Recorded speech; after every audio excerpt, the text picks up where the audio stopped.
ஆளுமை, மக்கள் மனசு, அரசன் வாக்கு. இந்த உலகத்தை பொறுத்த வரைக்கும் ஆளுமைங்கிறது எப்போ உருவாச்சுன்னா, கூட்டம் தன்னுடைய பாதுகாப்புக்காக உருவாக்கிக்கிட்ட ஒரு அளவு. அது ஒரு சிறு சிறு கூட்டமா சேர்ந்து தன்னுடைய உணவினுடைய பாதுகாப்புக்காகவும், தன்னுடைய பாதுகாப்புக்காகவும் ஒரு கூட்டம் உருவாக ஆரம்பிச்சது. அந்த கூட்டத்துக்கு நடுவுல ஒரு தலைவன். இதெல்லாம் என்ன ஒரு பெரிய விஷயமாடா? இதெல்லாம் ஒரு எல்லாருக்கும் தெரிஞ்சது தான். நான் புதுசா சொல்றேன் அப்படின்னா, நம்ம ஸ்பிரிச்சுவல் சைக்காலஜியா இதை டிஃபைன் பண்ணோம் அப்படின்னா, இன்னைக்கு வரைக்கும் ஹியூமன் உருவான காலகட்டத்திலேருந்து இன்னைக்கு வரைக்கும் எப்படி அவங்கக்கிட்ட ஒரு பெரிய மாற்றங்கள்ன்றது உருவாச்சு, இன்னைக்கு எப்படி அந்த ஆளுமைன்றது இருக்கு, அன்னையினுடைய தொடக்கத்தில் ஆளுமைன்றது எப்படிப்பட்டதாக இருந்துச்சு, இடைக்காலத்தில் எப்படிப்பட்டதாக இருந்துச்சு அப்படின்றத நம்ம 3 வேறுபாடோட நம்ம பார்க்க போகிறோம். நமக்கு தெரிஞ்ச ஒரு விஷயம் தான். முதல்ல ஒரு கூட்டம் உருவாச்சு. அந்த கூட்டத்தினுடைய பாதுகாப்புக்காக மக்கள் வந்து ஒரு ஒரு தலைவனை உருவாக்கணும். அப்போ அந்த தலைவன் எப்படிப்பட்டவனா இருந்தான் அப்படின்னா, அங்க இருக்க கூட்டத்தினுடைய மனதினுடைய வெளிப்பாடு. இப்போ ஒரு பர்சன் சொல்றாரு அப்படின்னா, அங்க இருக்க ஒரு 100 பேர் இருக்காங்கன்னா 100 பேருடைய மனசும் சரிதாங்க, இதை தாங்க நம்ம பண்றோம் அப்படின்னு அவங்க ஒரு வாக்கியத்தையோ ஒரு வார்த்தையோ மொத்தமா சேர்ந்து சொல்றாங்கன்ற பட்சத்துல அதை முழுமையா ஏத்துக்கிட்டு ஒரு அரசனா ஒரு கூட்டத்தினுடைய தலைவனா நின்று அது மறுபடியும் அதை சொல்றவன் தான் பார்த்தீங்கன்னா சிறந்த தலைவனா இருந்தான். இது எதுக்குடா தலைவன், அதான் மொத்த 100 பேர் தான் சொல்றான், அதுக்கப்புறம் எதுக்காக தலைவன், அந்த 100 பேரை இருந்துட்டு போயிடலாமே அப்படின்ற ஒரு எண்ணமும் கேள்வியும் நமக்குள்ள வரும்ல. இப்போ இந்த கூட்டத்தை ஒருங்கிணைக்கிறது, ஒரு கேள்வியை கேட்கறது, பறைகிறது அப்படின்னு சொல்லுவாங்க. பறைதல், உரைத்தல் அப்படின்னு சொல்லிட்டு சொல்லுவாங்க. இன்னைக்கு நம்ம ஆங்கர் அப்படின்னு சொல்றோம்ல, பறையன் அப்படின்னு சொல்றோம் இல்லையா. ஸோ ஒரு கொட்டடிச்சு ஒரு விஷயத்த மக்கள்கிட்ட சொல்றவன். அப்போ அவன் என்ன பண்றான்னா ஒரு அறிவித்தல் தொழில், அவ்வளவுதான். அப்போ அவன் தலைவன் கூட கிடையாது, ஒன்று சேர்க்கிற ஒரு கூட்டத்தினுடைய ஒரு பர்சனா நம்ம பார்க்கலாம். அப்போ தலைவன் என்ன பண்ணுவான், முடிவு எடுக்கிறவனா தலைவன் அப்படின்னா, தலைவன் ரிசர்ச் பண்ற ஒரு ஆளு. இப்போ இந்த கூட்டம் இப்படி இருக்கு, சரி. இப்போ இந்த கூட்டம் இப்படி இருக்கு, சரி. இப்போ இந்த கூட்டம் இப்படி இருக்காங்க, இப்போ இவங்க 4 பேர் இந்த வேலைக்கு செட் ஆவாங்க, இந்த 4 பேர் இதுக்கு செட் ஆவாங்க, இந்த 4 பேர் இதுக்கு செட் ஆவாங்க, நீங்க என்ன சொல்றீங்க அப்படின்னு அந்த கூட்டத்தையே கேள்வி கேட்கும்போது, அப்போ அதுல சிறந்தவன் யாருன்றதை நம்ம சூஸ் பண்ணலாம் அப்படின்னும் பொழுது அதுக்கு மறுபடியும் ஒன்னா சேருவாங்க. இப்போ பறைகின்றவன் அப்படின்றவன தலைவன் சொன்னேன், இப்போ என்னடா சம்பந்தமே இல்லாம வேற ஒருத்தன் தலைவன் சொல்ற அப்படின்ற ஒரு கேள்வி உங்களுக்கு உருவாகும். இப்போ ஒரு காலகட்டம் வரைக்கும் ஒரு குறிப்பிட்ட டைம் பீரியட்ல யார் வந்து ட்ரிப்புக்கெல்லாம் ஒன்னா சேர்த்து பிளான் பண்ற ஒரு பர்சன் இருக்கானோ அவனை ஹெட்டா மாத்திட்டாங்க. ஆனா உண்மையான ஹெட் அவனான்னு கேட்டா கிடையாது. அதுக்கப்புறம் என்ன பண்ணாங்க, இல்ல வெறும் சொல்றவன் கிடையாது நமக்கு தலைவன், நமக்கு வழிகாட்டி நம்மளை வந்து கரெக்டா ப்ராப்பரா பிளான் பண்ணி சேஃபா கொண்டு வந்து சேர்க்கிறவன் தான் தலைவன் அப்படின்னு சொல்லிட்டு மாறுது. அந்த மாற்றங்கள் அப்படியே கொஞ்சம் கொஞ்சமா என்ன ஆகுது அப்படின்னா, இங்க ஒரு பஞ்சாயத்து அப்படின்ற ஒரு கான்செப்ட் வர்றதுக்கு முன்னாடி அரசுன்ற ஒரு ஆட்சின்றது வருது. அதாவது என்னன்னா, மக்கள் எல்லாரும் ஒன்னா சேர்ந்து எனக்கு ஒரு தலைவன் தேவை, இவன் முடிவு எடுத்தா அந்த முடிவு சரியா இருக்கும் அப்படின்னு முழுமையா நம்பின ஒரு பர்சன் தான் அரசன் அப்படின்னு சொல்லி மக்கள் ஏத்துக்கிட்டாங்க. அப்ப என்ன ஆச்சுன்னா, வேற ஒரு நாட்டுக்கிட்ட இருந்து படையெடுத்து வந்தானா இந்த அரசன் எடுக்கிற முடிவு இவன் தும்பனா கூட அதுக்கு ஒரு அர்த்தம் இருக்கும்பா அப்படின்னு சொல்லி மக்கள் முழுமையா ஏத்துக்கிட்ட ஒரு அரசனை காலப்போக்கில் என்ன பண்ணிட்டாங்க அப்படின்னா, கௌரவம்ன்ற ஒரு கான்செப்டுக்குள்ள கொண்டு வந்து நிறுத்திட்டாங்க. இந்த வடிவேல் படத்துலலாம் ஒரு சேர் மாதிரி உட்காந்துட்டு அப்படியே கீழே விழுந்துருவார் தெரியுங்களா, அந்த மாதிரி அரசனுடைய வாழ்க்கையவே நீங்க அரசர்னு சொல்லிட்டு முன்னாடி நிமிர்ந்து நின்று கேள்வி கேட்ட கூட்டம், முன்னாடி நிமிர்ந்து நின்று பதில் சொன்ன கூட்டம் அவங்களுக்கு தலை வணங்கி சொல்ல ஆரம்பிச்சது. என்னைக்கு மானுடம் தலை வணங்க ஆரம்பிச்சதோ அன்னைக்கு கௌரவம் தலை தூக்க ஆரம்பிச்சிருச்சு. ஏன்னா இது அங்கங்கன்னு போய் கடைசியாக கௌரவத்தில் கொண்டு வந்து நிறுத்திட்டியே அப்படின்ற ஒரு கேள்வி உங்களுக்கு இருக்கும்.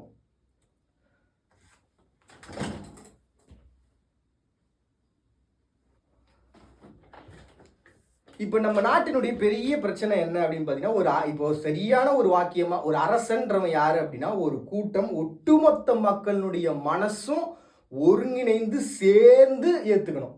சும்மா ஒரு கூட்டம் மட்டும் ஒருத்தரை ஏத்துக்கிட்டு இன்னொரு கூட்டம் ஒருத்தர் மெஜாரிட்டி இங்க இருக்குதுப்பா அதனால இதுதான்ப்பா அரசன் அப்படின்னா அது வந்து அரசனுக்கான ஒரு தகுதி அல்ல. அப்போ மற்றவங்களை என்ன பண்ண, நாட்டை விட்டு போயிடணும். ஏன்னா எனக்கு பிடிக்கல அப்படின்ற பட்சத்தில் ஒரு நாட்டுக்குள்ள இருந்தால் அது குழப்பம் தான். அப்போ குழப்பம் இருக்கிற பட்சத்தில் அந்த நாட்டுக்குள்ள அவங்க இருக்கிறாங்கன்னும் போது மோதல்கள் இருந்துகிட்டே தான் இருக்கும். வளர்ச்சின்றது பெரிய அளவில் இல்லாமல் தான் இருக்கும். ஒரு சரியான வளர்ச்சியோ பாதையோ உருவாகணும் அப்படின்னா ஒட்டுமொத்த மக்களும் சேர்ந்து உருவாக்குகிற ஒரு தலைவன், அந்த தலைவனை ஏற்றுக்கிற முழுமையான ஒரு கூட்டம் ஒரு சிறந்த வளர்ச்சி. அப்படிதான் வாழ்ந்துட்டு இருந்த அரசன். தலை குனிய ஆரம்பிச்சான், கௌரவம் உருவாக ஆரம்பிச்சது. கௌரவம் நீ இருக்கிற இடத்துல நானும் இருப்பேன் அப்படின்னும் போது சமாதானம்ன்ற ஒரு உடன்படிக்கை வந்துருச்சு. இதனால தான் பார்த்தீங்கன்னா வாள் கொண்டு போரிடுதல் அப்படின்ற ஒரு கான்செப்டே ஒரு காலகட்டத்தில் கௌரவமாக பார்க்கப்பட்டுச்சு. நீ இடத்துல இல்லையா, பிடிக்கலையா, போயிரு, இல்லை நான் சாவறேன். ஒன்று நான் இருக்கணும், இல்லை நீ இருக்கணும். அதுக்கப்புறம் சமாதான உடன்படிக்கைன்னு வந்து இப்போ இந்த இடமே வந்து நம்மளே எல்லாரும் அடிச்சுட்டு செத்துட்டு இருக்கோம். நான் அங்கே போனாலும் என்னை சாவடிச்சிடுறாங்க, இங்கே போனாலும் என்னை கொண்டுடுறாங்க, அந்த கூட்டத்திலையும் போய் சேர முடியல, இந்த கூட்டத்திலையும் சேர முடியல. நம்மனா ஒன்று பண்ணுவோமே, 2 பேரும் சேர்ந்து ஒரு கூட்டமாக இருப்போம், சண்டை போடாமல் இருப்போம். நான் வேணா இந்த பகுதி எடுத்துக்கிறேன், இந்த பகுதி எடுத்துக்கிறேன் அப்படின்ற ஒரு தன்மைக்குள்ளே வந்தாங்க. இப்போ சண்டை போடாமல் ஒரு பிரச்சனையை தீர்க்காம நான் வந்து அமைதியாக இருக்கிறேன், அதனால ப்ராப்ளம் வந்து சரியாயிடும் அப்படின்னும் பொழுது தான் பிரச்சனை உருவாகுது. இதை தான் நேதாஜி சுபாஷ் சந்திர போஸ் அவர்கள் இருந்தப்போ பண்ணது. ஒரு பெரிய போராட்டம், வெட்டுனா வெட்டு, கொல்லணும்னு நினைச்சா கொல்லு, இது என் இடம், என் நாடு, போகிறோம் போட அப்படின்னு. அந்த ஒரு பவரும் ஒரு வீரமும் இருந்தா ஒரு நாட்டினுடைய வளர்ச்சின்றது நம்ம நினைச்சு கூட பார்க்க முடியாத அதீத வளர்ச்சியை ஒரு இடம் பார்க்கும். இன்னைக்கு உலக நாடுகளில் வல்லரசா இருக்கிற எல்லா நாடுகளையும் எடுத்து பார்த்துங்க, எந்த நாடு எந்த ஒரு தனி மனிதனை முழுமையா அங்கீகரிச்சு ஏத்துக்குதோ, எவ்வளவு பெர்சன்டேஜ்னு கூட பார்த்துங்க. ஏன்னா இப்போ அந்த பெர்சன்டேஜ் வச்சு பார்க்க வேண்டிய நிலைமை ஆயிடுச்சு. சரி, இது ஒரு பக்கம். இது ஸ்பிரிச்சுவலாக நம்ம பார்த்தோம் அப்படின்னா எந்த அளவுக்கு ஒரு பவர் அப்படின்னா, இதுக்கு முன்னாடி நான் சொன்ன மாதிரி தலைவன் தும்முனாலே தாய்ப்பு செய்தி தான். அந்த அளவுக்கு அவன் மனசுல என்ன நினைக்கிறான்றது முதற்கொண்டு உடன் இருக்கக்கூடிய மக்களுக்கு தெரியும். நடந்து வந்தானா, திரும்பினானா, எதுக்காக திரும்புறான், ஏன் பார்க்குறான்ற ஒட்டுமொத்த டீட்டெயிலு ஸ்பிரிச்சுவலாகவே அவங்க மனசால தெரிஞ்சு வச்சிருப்பாங்க. இது நம்ம சைக்காலஜிக்கலாக பார்த்தாலும் அதே தான். அவர் இதுக்காக நடக்கிறாரு, இங்கே பார்க்குறாருன்னா அங்கே போட சொல்கிறாரு, அங்கே ஒருத்தனை போட்டு தள்ள சொல்கிறாருப்பா, அங்கே பார்க்குறாருப்பா, அவங்களை வாழ வைக்க சொல்கிறாருப்பா அப்படின்ற அந்த கான்செப்ட் கூடவே இருந்து இருந்து பழகின அந்த பழக்கமும், கூடவே இருந்து இருந்து ஒரு நம்பின அந்த நம்பிக்கையும், ஒரு பக்கம் நம்பிக்கை ஸ்பிரிச்சுவலாகவும், இன்னொரு பக்கம் அந்த பழக்கம் சைக்காலஜிக்கலாகவும் மாறிடுது. ஸோ இது ரெண்டுத்தையும் ஒன்றா கொண்டு வந்து ஒரு இடத்துல நம்ம சேர்க்கலாம் அப்படின்னு நினச்சோம் அப்படின்னா, இப்போது நம்மளுடைய வாழ்வியலில் இப்போ அந்த அரசாட்சின்றது எப்படிப்பட்டதாக இருக்குன்னா, சூழ்ச்சிகள் செய்கிற ஒரு கூட்டம் இருக்குல்ல, அந்த சூழ்ச்சிகள் செய்கிற கூட்டத்தின் தலைமைகள் சேர்ந்து அரசர்கள் அப்படின்னு மாறிட்டாங்க. அரசன்றவன் மாறி அரசர்கள் அப்படின்னு ஆயிடுச்சு. அப்போ அரசன் என்ன ஆகுறான்னா சூழ்ச்சிக்குள்ள மாட்டிக்கிறான். இப்ப தற்காலத்துல 2026 அரசன் எப்படி வாழ்ந்துகிட்டு இருக்கான்னா ஏழ்மையில வாழ்ந்துகிட்டு இருக்கான். எந்தெந்த நாடுகள்ல முழுமையா மக்கள் கூட்டம் சேர்ந்து ஒரு அரசனை ஏத்துக்குச்சோ அந்த நாடு முழுக்கும் ஒருமையில இருக்கு. எந்தெந்த நாட்டிலாம் கூட்டம் கூட்டமா சேர்ந்து நாங்கள் அரசர்கள்னு சொல்லிக்கிட்டாங்களோ அந்த அரசர்கள் அடிச்சு பிடுங்கி பறிச்சு வாழ்ந்துகிட்டு இருக்காங்க. ஏன்னா இது இவ்வளோ பெரிய குற்றச்சாட்டை 19 எடுத்து வைக்கிற, உனக்கு என்ன தெரியும், நீ ஆராய்ச்சி பண்ணியா, கிழிச்சியா அப்படின்னு உங்களுக்கு தெரிஞ்சுன்னா, நான் ஆராய்ச்சியாளன் இல்லை. நான் ஜஸ்ட் ஸ்பிரிச்சுவல் சைக்காலஜியாக என்னால் உணர்ந்த விஷயங்களை நான் உங்ககிட்ட பகிர்ந்துக்கிறேன், ஷேர் பண்ணிக்கிறேன். சைக்காலஜிக்கலாக இப்படி தான் இருக்கிறதுக்கு வாய்ப்பு இருக்குது அப்படின்னு சொல்லி நானே வந்து சொல்லிக்கிறேன். இப்போ நீயே சொல்லிக்கிறதுலாம் உண்மை இல்லைப்பா, நாங்கள் ஆராய்ச்சி பண்ணி தான் கண்டுபிடிப்போம் அப்படின்னா அது உங்களோட பொறுப்பு. இல்லை ஆராய்ச்சி பண்ணி நீ என்கிட்ட சொல்லிடா அப்படின்னா எனக்கு ஒரு சம்பளம் கொடுங்க, நான் ஆராய்ச்சி பண்ணி சொல்லித்தரேன்.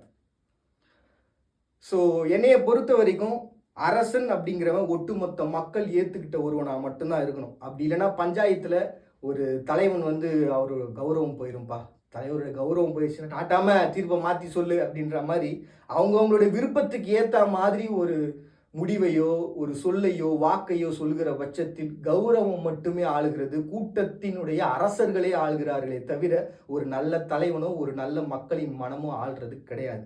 மக்கள் மனம் ஆளணும்னா என்னைக்கு ஒரு நாட்டில் 100% 100% வாக்குப்பதிவு ஒரு தலைவனுக்கு விழுகிறதோ அன்னைக்கு அந்த நாட்டினுடைய வளர்ச்சி நாம் நினச்சி கூட பார்க்க முடியாத இந்த உலகத்தினுடைய அதிசிறந்த ஒரு வளர்ச்சியாக இருக்கும். இந்த கூட்டங்கள் சேர்ந்து ஆண்டுகிட்டே இருக்கு, நான் சமாதானமா இருக்கேன், ஆனால் அப்புறம் ஏன் பிரச்சனை வருது? சமாதானமா இருக்கிறவன் ஏன் பிரச்சனை பண்ணிக்கிறான்? நான் கேட்குறேன். அரசர்கள் இருக்கிறாங்க சரி, அப்புறம் எதுக்கு நாட்டு எல்லைகளில் இராணுவம்? கூட்டம் கூட்டமாக இருக்கிறோம், எங்களுடைய கலாச்சாரத்தை நாங்கள் பார்த்துக்கிறோம், எங்களுடைய கௌரவத்தை நாங்கள் பார்த்துக்கிறோன்னு சொல்கிறீங்களே, அப்புறம் எதுக்காக இராணுவம்? ஏன் அடிக்கடி நைட் ஆனால் போய் சண்டை போடுறான், எவனோ ஒருத்தன் சாகுறான்? அப்போ உலகத்தை ஆடுறது கௌரவமா மனசா? இப்போ எதிர்காலன்றது என்ன அப்படின்னு என்னுடைய ஸ்பிரிச்சுவல் சைக்காலஜியாக பார்த்தா, மக்களுடைய மனம் ஆளுகிற பட்சத்தில் உலகம் நிலைக்கும், கௌரவம் ஆளுகிற பட்சத்தில் உலகம் நிலைக்காது. இது ஒன்றும் புதுசு கிடையாதுப்பா, என்ன பழைய விஷயம் தானே, என்னவோ சொல்கிறேன், மாறுமா? நிச்சயமாக மாறும். ஸ்பிரிச்சுவலாக நான் சொல்கிற விஷயம் என்னென்னா, 2000 வருஷமாக உலகத்தினுடைய எந்த விதமான மதத்திலும் மாற்றங்கள் இல்லை. அப்ப என்ன கும்பிட்டானோ அப்ப என்ன வழிபாட்டு முறைகள்ல மாறிச்சே தவிர கடவுள்கள்ல எந்த மாற்றமும் இல்லை. நடுவுல வந்தாங்க, உருவானாங்களே தவிர்த்து கொள்கைகள் எந்த கொள்கைகளும் புதுவான ஒரு ஸ்பிரிச்சுவல்ன்றது இல்லை. இப்ப இருக்கக்கூடிய டெக்னாலஜிக்கு ஏத்த மாதிரி ஒரு மாற்றம்ன்றது ஒரு மதத்துல இல்லை, உருவாகல. அப்ப நிச்சயமா கூடிய விரைவில் இந்த காலகட்டத்தில் 2026க்கு ஏற்ற மாதிரி ஒரு ஸ்பிரிச்சுவல்ன்றது உருவாகும். அந்த ஸ்பிரிச்சுவல் ஒட்டுமொத்த உலகத்தையும் மாற்றும். இதை நீங்கள் ஆதித்தமிழன் உருவாயிட்டா அப்படின்னு நினச்சாலும் சரி, உலகத்தை காக்க ஒருவன் உருவாயிட்டான்னு சொன்னாலும் சரி, இல்லை உலகத்தை ஆள ஒருவன் உருவாக போறான்னு சொல்லிட்டு சங்க இலக்கியங்களும் ஏடுகள்லையும் இறைவன் சொல்லியிருக்கிறார். நிச்சயமா எல்லா வேதங்களும் மாறும், வேதங்களை மாற்ற ஒருத்தன் வருவான், அதை பண்ண ஒருத்தன் வருவான். எல்லா மதங்களும் சொல்லியிருக்கிற அதே ஸ்பிரிச்சுவலை தான் நான் சொல்ல போறேன். ஒரு பெரிய மாற்றத்தை சந்திக்க போறாங்க. நம்ம இஸ்லாம் எடுத்துக்கங்களேன், நிச்சயமா ஒரு தேவதூதர் வர போறாங்க. நிச்சயமா காலத்துக்கு ஏற்ப அந்த வேதத்தினுடைய சில மாற்றங்கள் உருவாகும், அவங்க உருவாக்கலாம் அப்படின்னு சொல்லிட்டு சொல்லப்பட்டிருக்கு. இன்னும் கலியுகம் உருவாகும் சொல்லியிருக்கிறாங்க. இன்னும் மறுபடியும் தேவதூதன் உயிர் தெழுவான்னு சொல்லியிருக்காங்க. ஸ்பிரிச்சுவலாக நம்ம பார்த்தோம்னா ஆதித்தமிழன் முதற்கொண்டு எல்லாம் உருவாகுவாங்க, ஆளுமை அப்படின்றது மாறும் அப்படின்ட்டு. சைக்காலஜிக்கலாக நம்ம எடுத்து பார்த்துக்கிட்டாலும் சரி, உலகத்திலேயே வியாதிகள் அப்படின்ற ஒரு கான்செப்டுக்குள்ள நம்ம மாட்டிக்கிட்டோம். கொரோனா மாதிரியான ஒரு பிரச்சனை. ஏன்னா சைக்காலஜின்றதே பார்த்தீங்கன்னா குணநலம் தான். குணங்களில் மாற்றங்களோ வேறுபாடுகளோ உருவாகும் போது மனிதனுக்குள்ள பயம் உருவாகுது, பதட்டம் உருவாகுது. அதனால ஒரு பெரிய அழிவை நம்ம சந்திக்கிறோம். அவ்வளோதான் விஷயம். என்னைக்கு நம்ம மனம் செம்மை அடையுதோ, என்னைக்கு நம்ம மனம் எதையும் எதிர்க்குன்ற ஒரு எண்ணம் வருதோ, அன்னைக்கு நம்ம ஜெயிச்சிடும். இந்த ஒரு கான்செப்ட் பார்த்தீங்கன்னா ஸ்பிரிச்சுவலில் மோஸ்ட்லி நம்மளால முடியலன்ற பட்சத்தில் நம்மளை தாண்டி ஒரு பேரருள், ஒரு சக்தி, ஒரு பெரிய சக்தி யார் அறிவார், அதன் அகலமும் நிகழவும் பேரறியாத பெருஞ்சுடர் ஒன்று நம்ம நம்பிட்டு போயிடுறோம். ஆனால் இங்கே சைக்காலஜிக்கல் அப்படின் போது தன்னம்பிக்கை அப்படின்னு வரும்பொழுது அந்த தன்னம்பிக்கையை உடைக்கிற இடத்த யார் பண்ணுறா அப்படின்றது கேள்விக்குறி. சரி, நான் அந்த விஷயத்துக்குள்ளேயே போல. அப்போ சைக்காலஜிக்கலாக நம்ம வச்சோம் அப்படின்னா நம்பிக்கை, ஸ்பிரிச்சுவல் வச்சாலும் நம்பிக்கை தான். அப்போ இங்கே ஒரு வியாதி, இந்த பக்கம் பார்த்தீங்கன்னா ஒரு பெரிய மாற்றம். சரி, வரக்கூடியவங்க ஒரு பெரிய ஆளுமையை உருவாக்க போகிறோம்னா அப்படின்னு பார்த்தீங்கன்னா இந்த 2026 பொறுத்த வரைக்கும் ஆளுமையை உருவாக்கி ஒருத்தனால் ஜெயிக்க முடியாது. ஏன்னா இந்த ஒட்டுமொத்த உலகத்தையும் மாற்றணும்னு நினைக்கிறோம், குணத்தால் மட்டும்தான் மாற்ற முடியும். அப்போ ஒட்டுமொத்த உலகமும் மாறக்கூடிய குணம்ன்றது அமைதியான ரசனை மிக்க ஒரு சமூகத்தை உருவாக்குறவன். இப்போ இந்த பர்சன் எப்படிப்பட்ட ஒரு பர்சனாக இருக்க முடியும் அப்படின்னா, நிச்சயமா வாள் கொண்டு போரிடுறவனாவோ இல்லாட்டி அணு ஆயுதங்கள் கொண்டு போரிடுறவனாவோ இருக்க முடியாது. நிச்சயமா மனம் சார்ந்த ஒரு போரிடுற ஒருத்தனாக தான் இருக்க முடியும். அதுவும் கடவுளினுடைய அருளாலேயோ இல்லாட்டி அவனை தாண்டிய ஒரு தன்னம்பிக்கையினாலேயோ, அந்த ஒரு ஸ்பிரிச்சுவல் ஒரு பவர். இப்போ நம்ம ஹிப்னாட்டிசம் இந்த மாதிரியான விஷயங்கள் சொல்கிறோம்ல, நம்ம கூட ஒரு சில இடங்களில் நான் ஒரு பேர் எனக்கு மறந்துச்சு, இந்த ஃப்ளைட்டை விட்டு இறங்கினாரு அப்படின்னா அது சும்மா அப்படி கையசைச்சா ஒட்டுமொத்த மக்களும் கீழே விழுவாங்க. இப்போ கீத் பெரி மாதிரியான ஒரு பர்சன்ஸ் நான் சின்ன வயசில் டிஸ்கவரியில் பார்த்தது. சும்மா அந்த பேசும்பொழுதே ஒருத்தருடைய மனசை வாங்குவாங்க. அதான் நம்ம அந்நியன் படத்தெல்லாம் பார்த்துருக்கோங்களா, இப்போ உனக்கு வயசு 5 இப்போ என்ன நடக்குது அப்படி இந்த ஹிப்னாடைஸ் பண்ணுறது, இந்த மாதிரியான ஒரு மெத்தட் மூலமாக ஒட்டுமொத்த உலகத்தையும் ரசனை மிகுந்த ஒரு உலகமாக வேற எப்படி நம்ம கெடுதலாகவும் மாற்ற முடியாது. ஏன்னா ஹியூமனுடைய மனநிலை அப்படின்றது நிச்சயமா கெடுதலுக்கு துணை போகவே போகாது. அடுத்தவன் நம்பி வாழறவன் தான் கெட்டவன், அதுல எந்த மாற்று கருத்தும் கிடையாது. ஆனா தன்னை நம்பி வாழறவன் எப்பவுமே நல்லவன் தான். அப்போ மனுஷனுடைய குணத்தை எக்காலத்திலையும் கெடுக்கிற சிந்தனை கொண்டுதான் மாற்றவே முடியாது. அப்போ மக்கள் மனம் பேசி, மக்கள் மனம் கூடி, ஒரு தலைவன் அல்ல உலகம் முழுக்க இருக்கக்கூடிய அத்தனை பேரும் தலைவர்களாக மாறுவாங்க. அப்போ ஒரு இடத்துல சிந்தனைகள் உருவாகலாம், இல்லாட்டி இந்த இடத்துல உருவாச்சு அப்படின்னா அது முடிஞ்சதுக்கு அப்புறம் நமக்கு தெரியாது இந்த இடத்துல இந்த பகுதியில் ஒரு பெரிய பாதிப்பு உருவாச்சு சார், இங்கேருந்து தான் சார் இது எல்லாமே ஸ்ப்ரெட் ஆகி எல்லாரோட ஹியூமனோட மைண்டும் மாறிச்சு சார் அப்படி கூட சொல்ல முடியாது. ஸோ உலகம் முழுக்க ஒரு இடத்துல விதை உருவாக போகுது, அது உண்மை. அது தென்கோடி பகுதியாக இருக்கட்டும், இல்லாட்டி வடகோடி பகுதியாக இருக்கட்டும், இல்லாட்டி அண்டார்டிகா பகுதியாக கூட இருக்கட்டும். ஆனால் ஹியூமனோட மனநிலை, நல்ல மனசு கொண்டவங்க, தன்னம்பிக்கை கொண்டவங்களுடைய மனநிலை மூலமாக இந்த உலகம் ரசிக்கும் சமூகமாக, அகம் சார்ந்த வியாதிகள் எழாத ஒரு மானுடமாக நிச்சயமாக மாறப்போகுது. இது என்னுடைய ஸ்பிரிச்சுவல் சைக்காலஜி ப்ரெடிக்ஷன். மறுபடியும் எல்லாரும் இதே போல ஒரு அழகிய தருணம் சந்திக்கிறாரு. நாங்கள் பண்ணி நீங்கள் பார்த்துட்டு இந்த நிகழ்ச்சி இன்ட்ரெஸ்டிங் இன்ஃபோ.